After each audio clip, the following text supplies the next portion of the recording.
हालात तो आप देख ही रहे हैं। अब हमें बाहर से आई हुई टीम्स बता रही हैं कि हमने किस तरह से चेज करना है, किस तरह से स्कोर बोर्ड के ऊपर टोटल लगाना है। क्या कुछ हम सीख पा रहे हैं या हम कुछ भी नहीं सीख रहे इन नाकामियों के बाद भी?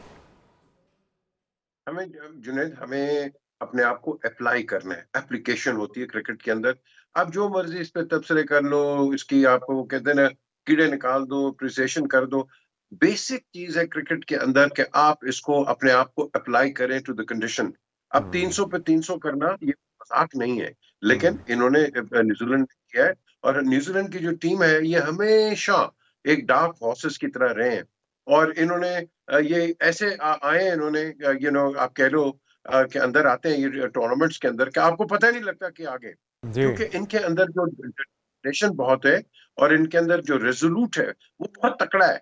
तो ये इसलिए है बिकॉज इनका जो डोमेस्टिक क्रिकेट है बड़ी टफ क्रिकेट है। तो उसके उस लिहाज से जब ये इंटरनेशनल लेवल पे भी आते हैं तो ये परफॉर्म वहां करते हैं और परफॉर्म करते हैं as a team, hmm. As a gelled team.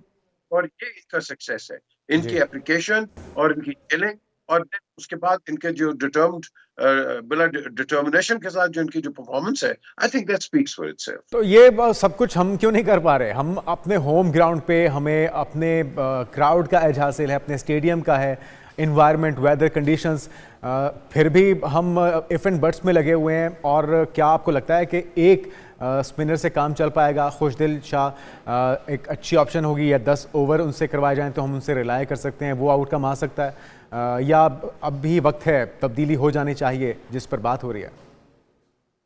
अब जो अच्छा करें तो इसको आकिब को तारीफ हो जाती है, खराब करें तो आकिब एक तनकीद का निशाना बन जाते हैं। हम्म। याद रखें कि नया नया कोई सिलेक्टर आता है महीना 2 महीने, और आप उसे एक्सपेक्ट करें कि ये मिरेकल्स करेगा, इस तरह नहीं होता है। 15-20 करोड़ के अंदर यार 15 लोग हम नहीं निकाल सकते हैं, मुझे बताएं क्या क्या जी। प्रॉब्लम क्या है? नहीं निकाल सकते हम यार। इसलिए नहीं, क्योंकि हमारी है इंस्टेंट कॉफी की तरह इंस्टेंट सक्सेस। इंस्टेंट सक्सेस को छोड़ दें। आप लॉन्ग टर्म प्लानिंग और long term development of players और डोमेस्टिक क्रिकेट को जब तक नहीं करोगे, आपका लड़का ऊपर आके वहीं से फेड आउट हो जाएगा। और ये जो यही चीज है कि जो आपने सवाल किया है, हम इसको डेवलप नहीं कर सकते। हमने इंफ्रास्ट्रक्चर्स को डेवलप करना है। टैलेंट पाकिस्तान में किसी की कमी नहीं है। जी। पाकिस्तान हैज प्रोड्यूस्ड वर्ल्ड, और ये वर्ल्ड क्लास प्लेयर्स आप देखो ना, किसी के हाथ में अगर औजार दोगे तो अगर वो औजार एक शेखी तरीके से इस्तेमाल करेगा वो तो नहीं काम कर सकेगा। जी। तो इस लिहाज से लड़कों के अंदर आपको कॉन्फिडेंस इंस्टिल करना है। और वो कौन करेगा? एक आपके जो सिलेक्टर्स हैं वो करेंगे, एक आपके कोचेस हैं वो करेंगे, और साथ साथ जो हमारे ये कई पंडित बन जाते हैं जिन्होंने जिंदगी में क्रिकेट नहीं खेली होती, ये आगे उल्टे सीधे तब जाते हैं और दे एक्सपेक्ट कि उनकी बातें ये लोग सुने। हमें इनके ऊपर पॉजिटिविटी रखनी है, और पॉजिटिविटी एक ही तरह से कि तनकीद करो बराए तामीर। इस बिल्कुल तरह सही। अननेसेसरी तनकीद, हर बिल्कुल। लड़के ने सॉरी यही करना। आपने बात बिल्कुल ठीक की है कि तनकीद बराए तामीर होनी चाहिए, उल्टे सीधे तबसरे भी नहीं होने चाहिए। लेकिन एक गैर मुल्की टीम आती है, उनका डेब्यू करने वाला खिलाड़ी 150 जड़ देता है स्कोर बोर्ड के ऊपर। हमारे मायनाज और एक्सपीरियंस बल्लेबाज बाबर आजम, वो कप्तानी का बोझ भी हटने के बावजूद ओपनिंग भी कराई गई, फिर भी परफॉर्म नहीं कर पा रहे। जिस तरह से रिजवान पिछले मैच में आउट हुए हैं, आपको लगता है कि हमारे सीनियर प्लेयर्स भी कुछ परफॉर्म नहीं कर पा रहे और कुछ सीख नहीं पा रहे? देखो यार जुनैद, ये एक ऐसी क्रिकेट है और ये गेम ऐसी है कि 1 मिनट पे आप हीरो होते हैं, दूसरे मिनट जीरो हम्म। होते हैं। बाबर आज एक वर्ल्ड क्लास प्लेयर है, हम्म। बहुत बड़ा प्लेयर है। उसका एक बैट पैच आया हुआ है, और ये हर एक का आता है दुनिया में, जो जिसका मर्जी नाम ले लो, बैट पैच आता है। और उसके ऊपर आपको सिर्फ ये चाहिए कि इसको आप कॉन्फिडेंस देते रहो। ये हम्म। लड़का आप देखोगे कि आगे आके परफॉर्म भी करेगा। ये हो जाता है, आप रिदम से बाहर आ जाते हो, बॉलिंग के अंदर भी बैटिंग के अंदर भी। तो ये लास्ट लास्ट ओवर देख लो पिछले मैच के अंदर, ये अफरीदी को किस तरह फेंटी पड़ी। तो अब क्या जी हाँ। शायद ये जो अपना ये बिल्कुल खत्म हो गया? नहीं, हो जाता है ये। लेकिन सिर्फ यहाँ ये होता है कि आप इसको रीमोटिवेट करते हो, रीडिफाइन करते हो, और इसको री इनकरेज करते हो ऐसे हम्म। लड़कों के अंदर। रिजवान भी है, ये बाबर भी है, ये शान भी है, ये लड़के करेंगे। लेकिन हमें क्या चाहिए, जो बेसिक चीज है किसी क्रिकेट के अंदर, वो कंसिस्टेंसी। गैरी सोबर्स, सुना होगा उसका नाम।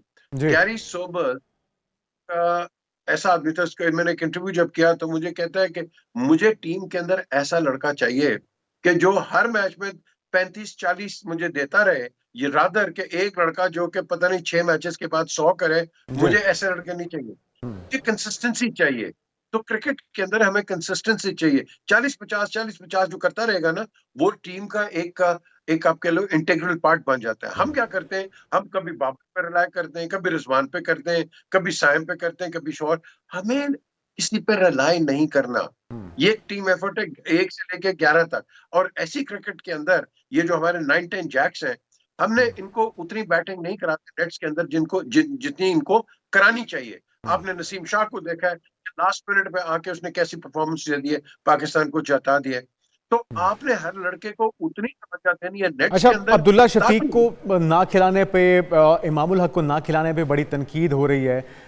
तो फाइनली कल के मैच में स्ट्रेटजी आपने कहा कि सबको कंसिस्टेंस अपनी दिखानी होगी, कंसिस्टेंसी के साथ खेलना होगा, लेकिन तब्दीली के हवाले से, क्योंकि अब एक दिन के बाद 12 के बाद शायद ये ऑप्शन ख़त्म हो जाएगी, इसी स्क्वाड के साथ इन्हें इंकरेज करना है, इनसे तवक्कुआत लगाई जाएं, या अभी तब्दीली का वक्त है तो उसको यूटिलाइज कर लेना चाहिए? इमाम बहुत अच्छा प्लेयर है, बहुत टैलेंटेड है। और इसके साथ जो अब्दुल्ला की आप बात कर रहे हैं, ये दोनों बहुत टैलेंटेड प्लेयर्स हैं।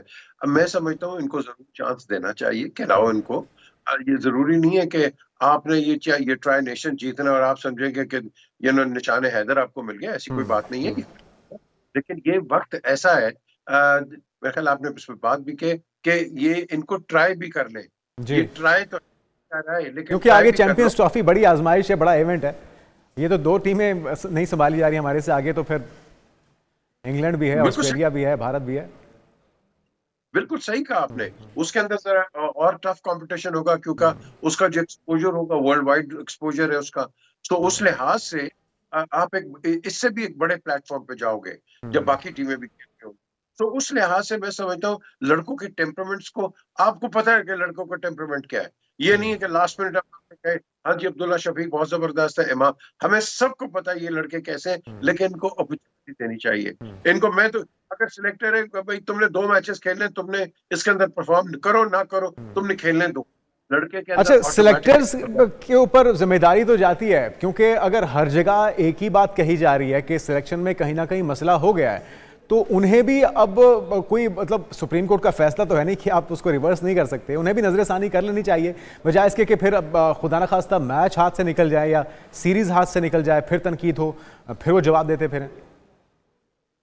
ये इस तरह का जब होता है ना, हम पता है तनकीद गलत जगह पे कर जाते हैं। हाँ, हम तनकीद करते हैं चेयरमैन के ऊपर, और भाई चेयरमैन का तो और उनके सिलेक्शन ऊपर कुछ तो नहीं जारी बात है, अब वो स्टेडियम्स को तैयार करने की जिम्मेदारी भी थी, इंतजामात हैं, बाकी मामलात हैं।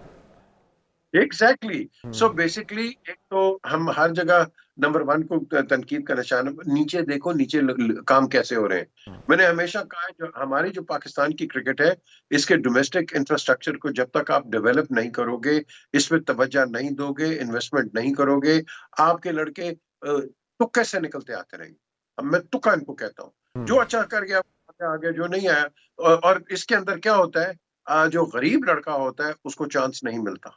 मैं आपको सच्ची बात बता रहा हूं। हमारे पास ऐसे जिनके पास बूट्स नहीं थे खेलने के लिए, अच्छा, उनको कभी अभी अभी जिंदगी ये जो रिसेंटली टेस्ट के अंदर जबरदस्त परफॉर्मेंस थी नुमान की और साजिद की, आपको नहीं लगता कि इस बड़े इवेंट के अंदर भी उन्हें शामिल करना चाहिए था? ये कह देना कि जी वो टेस्ट के प्लेयर्स हैं, तो टेस्ट के अंदर तो बाबर भी खेलते हैं, रिजवान भी खेलते हैं, शाहीन भी खेलते हैं, नसीम शाह भी खेलते हैं, तो अगर वो खेल सकते हैं तो फिर इन्हें क्यों नहीं शामिल किया गया ओडीआई में, चैंपियंस ट्रॉफी में? ये बड़ा अच्छा आपने सवाल किया। देखें, कई लोगों का टेम्परामेंट होता है, कई का नहीं होता है। अब कुछ साजिद, उसने बड़ी अच्छी परफॉर्मेंस दी हुई है, जी। लेकिन प्रैक्टिस पे डिपेंड करता है, क्योंकि घोड़े उसने दौड़ाने, क्योंकि ये उसके घोड़े। और उसकी स्ट्रैटेजी के अंदर अगर इन दोनों को नहीं वो रख रहा है, तो ही अंडरस्टैंड्स बेटर।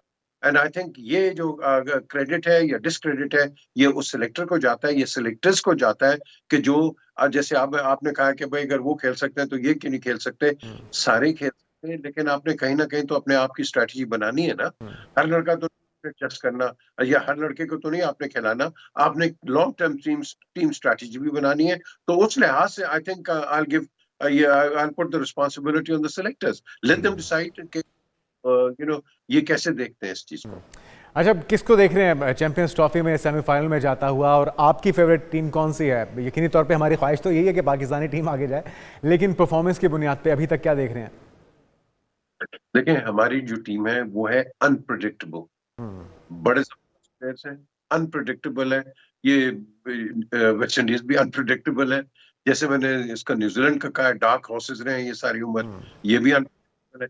ये क्रिकेट जो है पर्टिकुलरली T20 जो जिसकी हम बात करते हैं, ये बिल्कुल एक कहता तो चल गया, नहीं चला तो ना चला। तो ये उस लिहाज से आई थिंक ये ओपन कंपटीशन है। जी। हर हर सपोर्टर, हम पाकिस्तान के सपोर्टर हैं, हम यही कहेंगे पाकिस्तान, पर at the end of the day ये एक ओपन कॉन्टेस्ट है, इसमें कोई पता नहीं कौन क्या जीत जाए, लेकिन ठीक। एज फार एज हमें अपनी बेस्ट परफॉर्मेंस देनी है। अपनी बेस्ट परफॉर्मेंस देनी है, उसके लिए अभी भी वक्त है। जो बात हो रही है कि सिलेक्टर्स को नजरसानी कर लेनी चाहिए ताकि बाद की तनकीद से वो बच सकें। बहुत शुक्रिया, पीजे मीर साहब हमारे साथ मौजूद थे।